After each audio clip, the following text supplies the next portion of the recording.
Welcome into another episode of Locked On Phillies. And in today's episode, I'm going to tell you why the Philadelphia Phillies made the perfect decision when it came to Johan Rojas being sent down to the minor leagues. And this is coming from a big Johan Rojas guy. So it's unique, but smart by the Philadelphia Phillies what they did. We're also going to discuss what the future holds for this outfield and who should be playing where as we go forward in this season, and if there are any upgrades available ahead of the trade deadline or at the trade deadline. All of that on today's episode.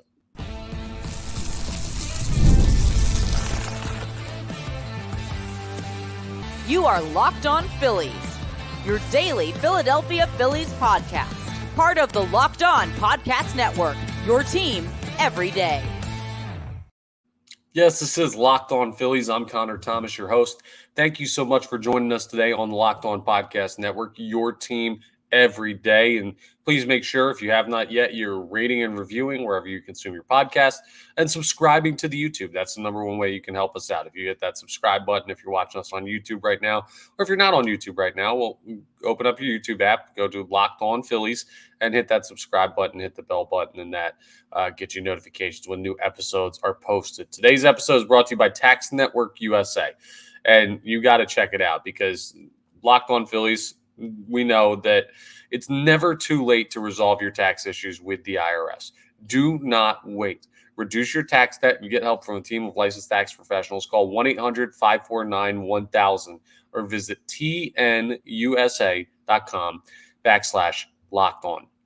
Today's episode, since we have an off day, the Phillies finished up their series with the Padres yesterday. They won that series. They will start a series tomorrow night, Friday night, against the Arizona Diamondbacks at Citizens Bank Park in what is a rematch of this past year's NLCS. And I know that might be a little bit of PTSD inducing for Philadelphia Phillies fans. That'll be a great series. We'll preview that one tomorrow. And that's going to be a bit of a more in-depth preview considering a lot of people are still scarred by that opponent. But what I wanted to get into today is why I think the way the Philadelphia Phillies have handled the Johan Rojas situation is perfect. I don't think they could have done a better job of doing what they could do, given the circumstances, than the way that they've handled this so far. So let's start from the beginning. First of all, this year, there are questions going into the season about whether or not Johan Rojas would be able to play center field at the major league level. It's not so much play center field. We knew he could play defensively. Could he hit at a major league level? Flat out was horrible offensively in the postseason last year, but in the regular season last year, he batted over 300. So you believe there's ability, but not refinement enough. And the Phillies ultimately decided that he was going to be their starting center fielder. And then it kind of turned into like a platoon thing. They never announced anything, but over the course of the season, it became, well, Pache's going to play there a little bit. Marsh's going to play there a little bit when he's healthy. We're going to move guys around a little bit to find a way to make this work because Rojas, he started off the season very, very, very slow. He ended up batting right around like 230, which is where you wanted to see him bat ahead of the regular season starting. So he hit the mark offensively for a very, very low bar. The problem is he was not great on the bases this year. His speed says he should be. He picked off a couple times, a couple not smart base running decisions. That cannot happen from a player who's offensively deficient. And also he wasn't a gold glove, platinum glove caliber defender out there in center field this year. He wasn't. He was still well above league average, but he wasn't elite. And if you're just an above average fielder and a below average hitter and making mistakes on the base paths, you're not very valuable to a team who's competing for a championship. And right now, that's what Johan Rojas is. Do I believe he can be better than that?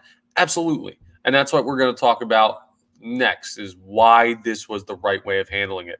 I talked for a long time, days and like weeks even, with coworkers on the radio over 97.5 The Fanatic. And a couple of them wanted Rojas to start the season in AAA. And the reason I was always against starting him at AAA Lehigh was the confidence factor. I believe that it was a strong boost of confidence to Johan Rojas to see him start at major league level, to see the team that he wants to play for say, hey, kid, we think you're good enough. Go get it. And for 3 months of the season, he proved that he was adequate enough, even if he didn't play up to his standards defensively and struggled offensively. Like, he is on the fringe of being, when you look at the whole package of Johan Rojas, not offensively, but just what he evens out to as a baseball player, he's on the fringe of being a major league ball player. He will be one day. I firmly believe that.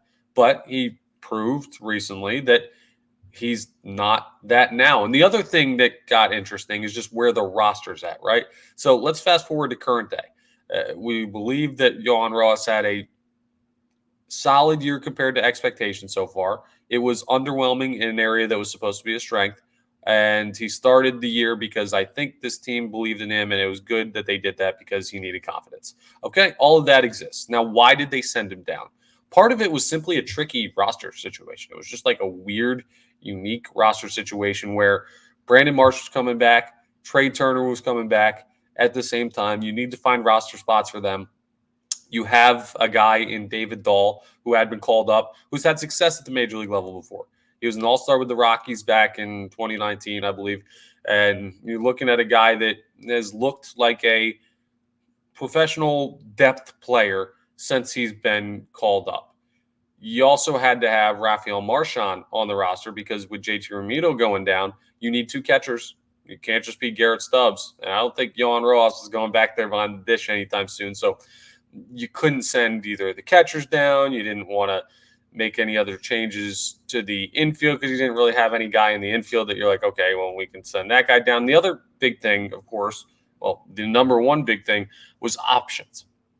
Now, we talked about options before. We've done an episode before explaining exactly what these options are, and this became a talking point in the offseason. It hasn't been during the regular season because, well, this team's just so damn good. But in the offseason, I told you, we talked about it.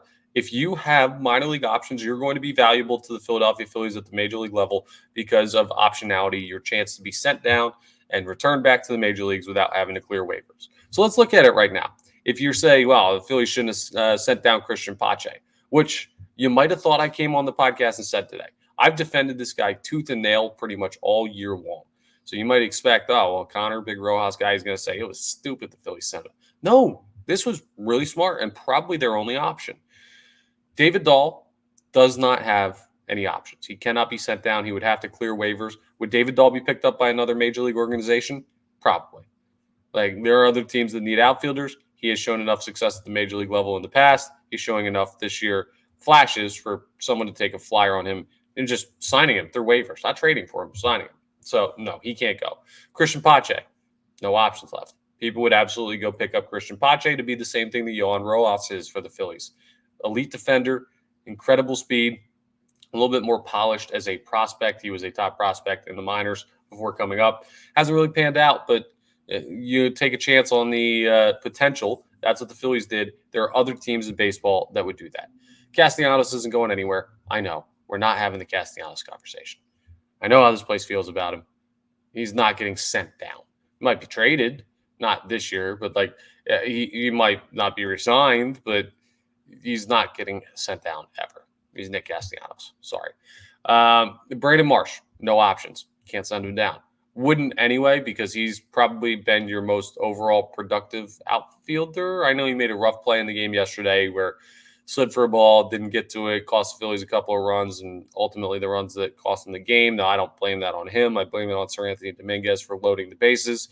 He also made a great play in yesterday's game on the first play where Luis Ariza went into the right center gap and Marsh tracked it down like crazy. So Marsh wasn't going anywhere. Who does that, leave us with? Whit Merrifield, no options.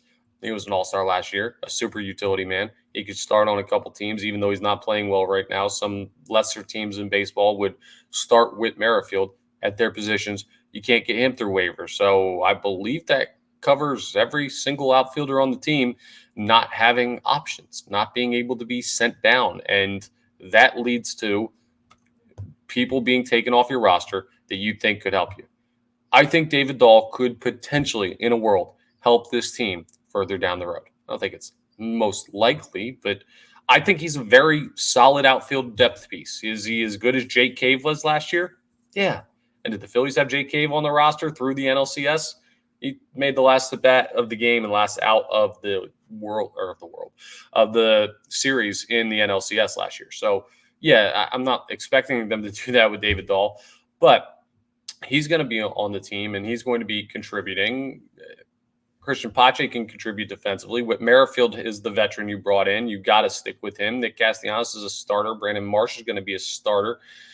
You just have so many guys out there that can't afford to be lost, and Rojas can get through waivers clean. So I don't know. Frankly, there were too many spots. There was one guy who really kind of fit in what you needed to do, and you did it. So kudos to the Phillies on making the move. There's no reason they shouldn't have. There's also no reason they should have sent him to AAA to start the season, because when you have this conversation like I did right now, was there any inkling of anything I just said, right? At any point in that, did you get any feeling that I said, Johan Rojas stinks, he can't help this team, he's not good at baseball? Like, no. If you send him to AAA to start the season, you're saying we don't think you're ready.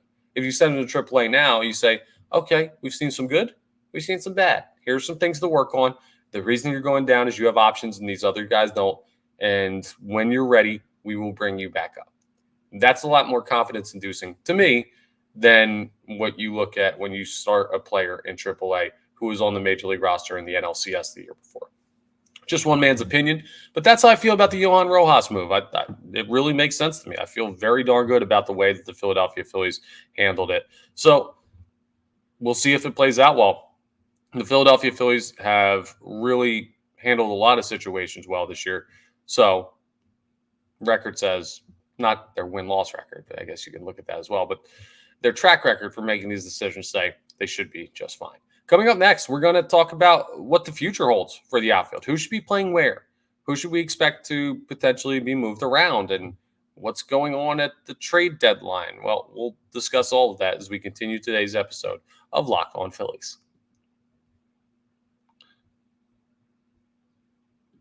First, though, let's talk about our title sponsor, Tax Network USA. Here on Locked On Phillies, we pride ourselves on getting you the latest news for your team, whether it's the offseason, the draft, spring training, or the playoffs. It's year-round. It's a year-round job. And you know what else is year-round? Collection season. Just because tax season is over doesn't mean the IRS is going to stop coming after you for unfiled taxes. The IRS can garnish your wages, levy your bank accounts, and even seize your property. So don't let the IRS target you. Let the licensed professionals and tax experts at Tax Network USA go to bat for you. Basically, in this instance, you're Johan Rojas and they're Bryce Harper. You don't want to go to the plate yourself. Let them handle it. They're the experts. With over 14 years of experience and an A-plus rating by the Better Business Bureau, Tax Network USA has saved their clients over $1 billion in tax debt. Whether you owe taxes, have complicated matters that require tax planning, or maybe you finally just hit that parlay this season and you need help filing that correctly. I don't know because I never do it, but maybe you're luckier than me. Well, if that's the case, or if any of these are the case, call 1-800-549-1000 or visit tnusa.com/lockedon, or you could also see the link in this episode description below for more information.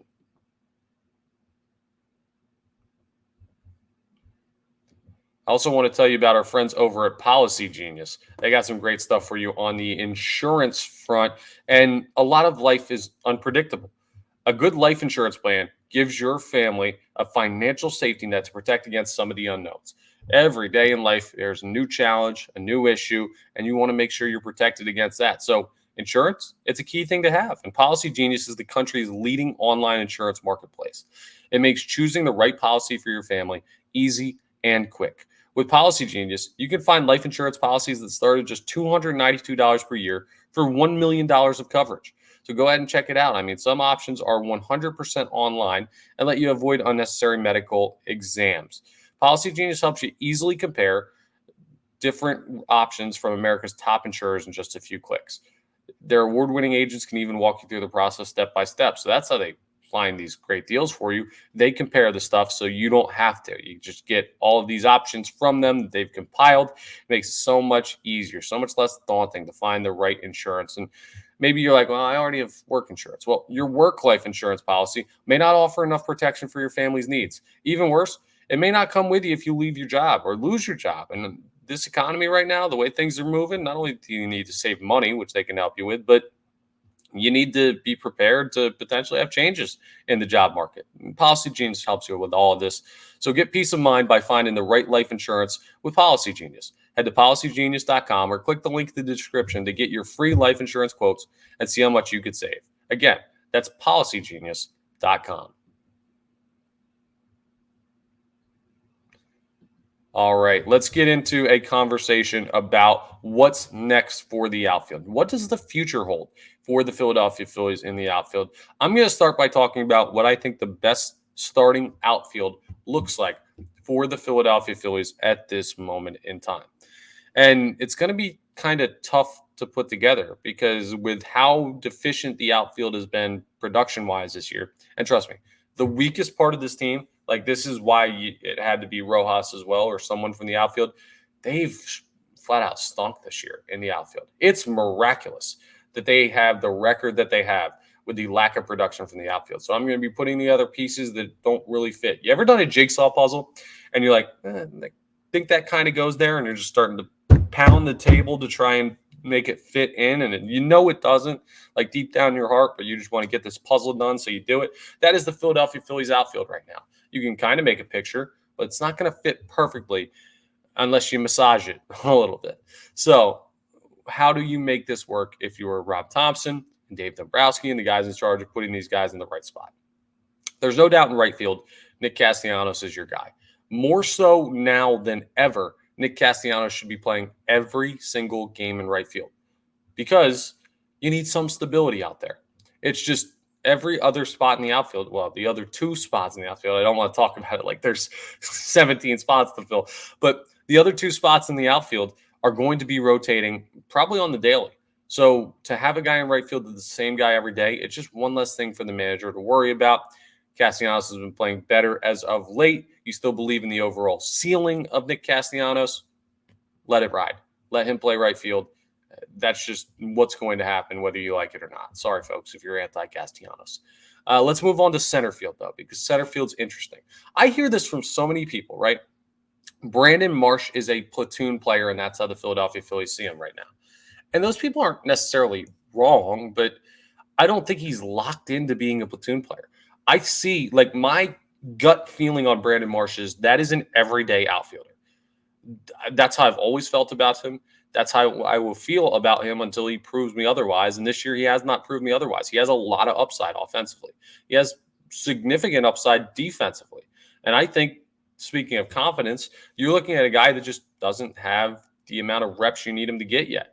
He's been banged up this year. He's not been hitting against lefties. I don't know what we need to do to see Brandon Marsh get like a month of everyday play in center field or left field, but clearly we haven't seen it yet from the Phillies. That does drive me a little bit insane. If I was to handle something differently in the outfield right now for the Phillies, I would be playing Brandon Marsh every day somewhere. See if it works. I don't know. I could be wrong. That's how I feel. I know not everyone's as high on Brandon Marsh either, but hey, guess we'll find out. He's going to play center field, though, largely with Rojas down, and I do believe it will be a platoon effort. I believe you'll be looking at Marsh as your more likely starter in center field, and then you're going to have Christian Pache up there as the guy who faces left-handed pitchers, I should say. So you'll have a lefty-righty platoon split in center with Marsh and Pache, which I don't think either of those guys are a problem. I think they're both plus defenders, Pache more so than Marsh. I think if you start Pache in center field, you have enough offense to create opportunities, even if that spot's deficient, because you've been doing it all year with Johan Rojas. So totally comfortable with that there. That's no issue. Left field is where it gets tricky, because now your options, if you're rotating Marsh and Pache in center, are David Dahl or Whit Merrifield, or pulling one of those other guys over and starting them in left. Now, that's your best overall team. The problem is you have to shift more if you face a left-handed pitcher that you don't want Marsh to see. So how does that exactly work? By the way, your best outfield, it would be Pache in center, Marsh in left, Castellanos in right, with the players you have available. But they just, like I said, you can't do that every day, and you don't want to put your team in a position where the entire outfield is different. Well, two of the three outfield spots is different every day. So I would say that it's going to be David Dahl, splitting time with Whit Merrifield out there in left. Merrifield hasn't been good. Dahl is a far from a sure thing because he started the season in AAA. He's been solid since he came up here. He's played good defense. I have no issue with David Dahl being out there, but when you have a backup catcher as your starting catcher, then a guy who started in AAA playing in left, and potentially Christian Pache out in center field, who might have been the low man on the roster totem pole coming into the season. It's not exactly faith inspiring in this outfield to change their production. So you can see there are no real good options. Even the best option has Marsh, who is not facing lefties this year because the team's choosing not to let him. Maybe they're right, in center. You have Pache in left, Pache in center, Marsh in left, and Castellanos in right. None of those guys have been plus offensive players as of late. Marsh did it for a month. Castellanos has been doing it for like a week or two now, or 3 weeks, but he's not really broken out fully. The outfield's a problem, which is why, as we wrap up today's episode, we're going to talk about upgrades and how necessary it is for the Philadelphia Phillies to have urgency to upgrade. Wait, did I just say have urgency? Sorry. I'm actually going to tell you why it's not necessary for the Philadelphia Phillies to have urgency. You might say, Connor, you're going exactly against everything that you just talked about. Kind of, but I get that opportunity. And I'll tell you why coming up next.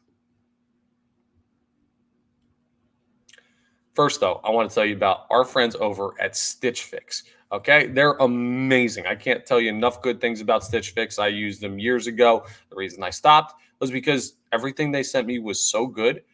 I didn't need any more clothes. I was out of closet space. You know, the instant confidence boost that you get from an outfit that makes you look good? Everybody feels it. I'm getting a fit off today. I look good. That girl's looking at me. That guy wants to be me. Well, that's what I get with Stitch Fix when I put on those clothes that they send me.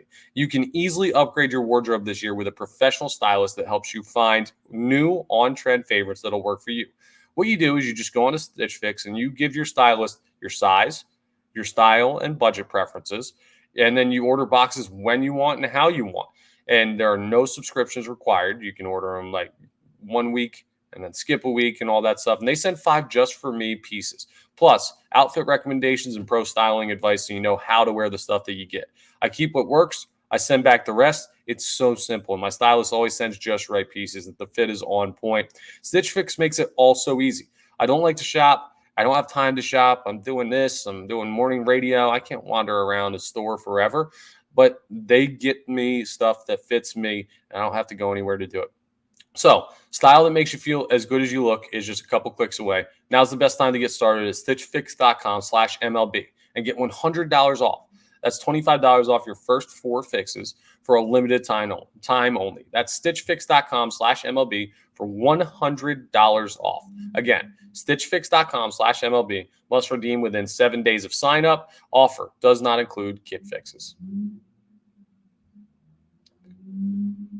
All right, let's wrap up with some potential upgrades for the Philadelphia Phillies in the outfield and what the level of urgency could be. Let's start with the names, right? Because there's one big name that everyone's already heard, and I want to give my thoughts on. Luis Robert is out there from the White Sox. He's going to be shopped. He's going to probably be traded because the White Sox have no reason to keep him. The reports are that he's expected to command a package similar to what the Nationals got for Juan Soto. Now, when I tell you that this is flat out insane, this would be saying that if we trade Johan Rojas, he should fetch a package that's similar to what the Twins could get for Byron Buxton. It's just, I guess they're somewhat similar players, but they're not remotely comparable to that level. So, translation, the White Sox want a haul. The Phillies don't really want to give up a haul because they look at their team and say, hey, we're pretty good already. So, it doesn't feel like a match right off the bat. Does the player feel like he'd fit here? Hell yeah. You put Luis Robert in this lineup, hand us the National League pennant already. That's how I feel.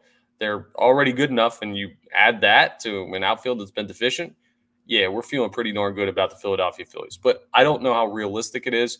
And I also don't think that the Phillies are that desperate for an outfield addition. Like, I don't. I think they'll add somebody. I don't know if it's going to be the biggest outfield name on the market. Right now, that's where Luis Robert is. So who are the other guys you could potentially look at adding? They haven't really popped up yet. And this is going to go into my other point, because you don't really see teams around baseball shopping guys 5 weeks ahead of the trade deadline. There may be a rumor that pops up from one of the worst teams in baseball this year. When you look at, are the White Sox still the worst team in baseball? Let me just double check the standings on that. I believe they're still the worst team in baseball. And that's why they're one of the first people to go out there and say, and yes, they indeed are, they won their 20th game this week. But that's why they're going out there and saying, hey, we can move this guy. We need somebody quick, because they're trying to get someone to overpay, get them in 5 weeks ahead of time, and have a bunch of time to negotiate the price higher. So we'll see how that plays out. The other things you'd be looking for would be a right-handed bat that can play in center field, so that you don't have to platoon them against lefties and can hit both sides. Well, I guess they could be a lefty, just someone who could hit both sides of the pitching options when it comes to handedness. You also might want to have another bench bat. The reports from the Philadelphia Phillies are that Dave Dombrowski wants to add not only another starting outfielder, but a fourth outfielder as a depth piece. So that's saying two things. One, we don't have enough starting power right now, and part of that is Rojas's failures and why he's down in the minor league. Maybe he will come back up after the trade deadline, because some guys that are going to have to be moved are probably like David Dahl or Christian Pache or anything. They won't move Whit Merrifield because they believe they need him. But when you lose a couple outfielders and add a couple more, you could end up trading more guys on the major league roster. JT Realmuto comes back, and then maybe Rojas ends up back with the major league team. We'll see how that plays out. But you look at that and you say, okay, two outfielders being added. Probably the only other thing you're adding at the trade deadline is a relief pitcher, because you don't need starting. You don't need anything in the infield. You don't need a catcher if JT's healthy. This is the priority. And that should make it urgent for the Philadelphia Phillies to make a move, right? Are you getting kind of itchy? And if you see me itching today, it's just because I have sunburn from the bachelor party that I was on down the Outer Banks. But I'm not getting itchy when it comes to the Philadelphia Phillies. And here's why. I'm going to read you this interesting stat. This is a new, honestly, I did some heavy research on this to make sure I could get you a pretty cool stat today. And here it is. The Philadelphia Phillies in baseball games they've played this year are 49-25. I believe that is called their record, and I believe that record puts them one game back of the Yankees for the best mark in all of baseball. Yes, the Philadelphia Phillies are leading the National League. They're 4 games up on the Dodgers. They're 7 games up on the Braves. They are better than every other team in the National League by record, and every other team in baseball by record besides the New York Yankees. This team's unbelievable. Why would this team have urgency to do anything? You know what happens when you're at the top? You don't blink. You don't flinch. You don't show weakness. You don't start calling teams and say, hey, here's what I need. Let's do this. 5 weeks ahead of the trade deadline. You do not do that, because that's how other teams get you. They say, oh, well, the Phillies, they're competing for the World Series. They've clearly voiced the need.